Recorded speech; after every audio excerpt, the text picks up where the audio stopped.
फार वेडवाकडं खाणं झालं होतं. तर स्मूदी पालक होता, म्हणलं आज ब्रेकफास्टला केळी होती, आवाकाडो होतं. बास. मग काय ठरवलं, सगळी तयारी होतीच. आलं घातलं.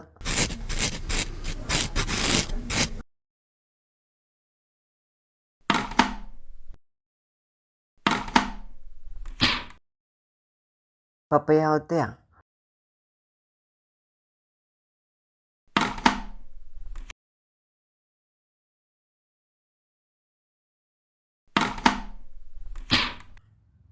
दालचिनी पावडर घातली थोडीशी, मध घातला.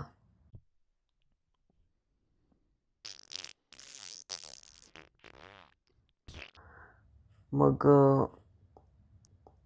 चिया सीड्स पण होते. आणि या सगळ्यामध्ये दूध नाही, पाणी घातलं.